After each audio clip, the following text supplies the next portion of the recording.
All right, hello wine drinking people. We're back.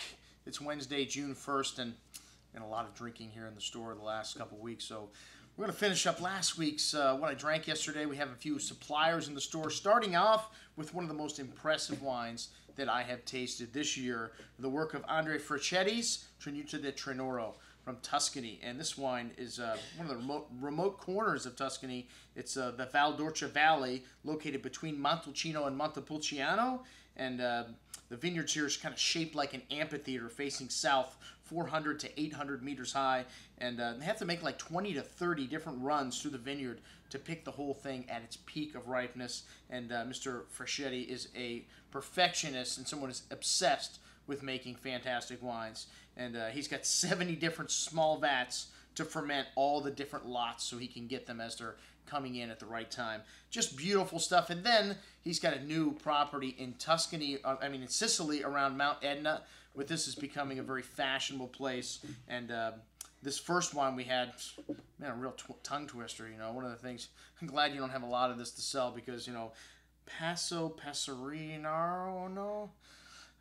One of the first things of naming wines. They're for sale in the United States. We need to be able to pronounce them, so we're just going to call this Sicilia Red, okay, from Franchetti. And this wine is a blend of 7 different slopes and vineyard sites. As I said, it's made on that volcanic mountain, Mount Etna. 1,100 feet, one of the highest vineyards in the world. And, you know, the grape here, Nerello Mascarese. Not quite as hard to pronounce as the name of the winery, but it's like a local Pinot Noir, and it's from the northern side of Etna, usually used in blends, blended with Cabernet Franc, but today they just use 100% varietal with this wine. No oak, stainless steel, concrete, and old tonneau, so they don't want any influence from the oak. They want to give you the pure essence of this varietal and the terroir that is really unique here, this volcanic Mount Etna.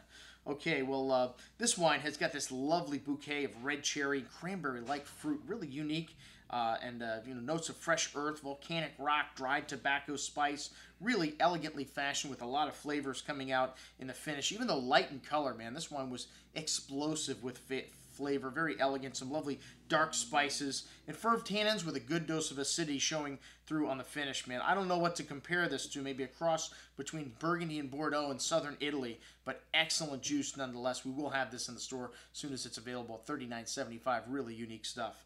All right, next up, the Cupole Rosso from Tenuta Trinoro, a very unique bouquet here of dried flowers, meats, and distinct clay-like minerality with dark cherry, fine herbs, spice, very complex, changing as this wine opens up here.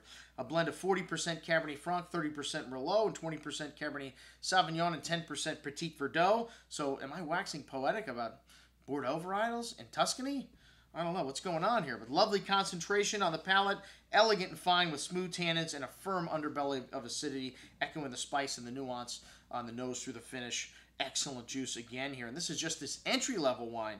They actually have a little bit of this to sell. We have the 2007 vintage of this wine, and supposedly these clones were a Selezione Marciale, which is what I call MacGyvered in from Vieux Chateau Sarteano and Pomerol, and you know, maybe thus the pedigree of this wine. But you can't just take a clone of a wine and, you know, replace it from Bordeaux and Tuscany and expect it to, you know, produce the same greatness, although this seemingly has.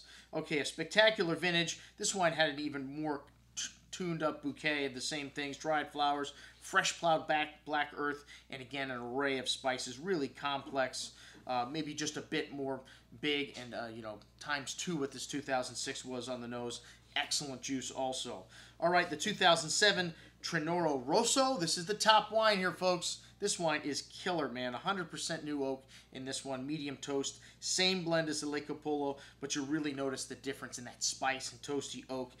Espresso, dark cocoa, good amount of that floral and fresh earth. Black truffles, really complex. And wow, just big and expansive on the palate. I kept this one sitting up, you know, a little bit of this glass just opened up the entire day long, kind of graphite, firm tannins, but still has this silky edge to the wine. Just lovely, long finish, big acidity, big tannins, big fruit, big everything. Killer juice, one of the best, one of the most inspiring wines I have had this year, and it should be at $250 a bottle. All right, we got some other wines listed from Trinoro. I didn't taste those, but they are available if you want to check that out on this offer. And then next up, we got Matt in with a few things from California.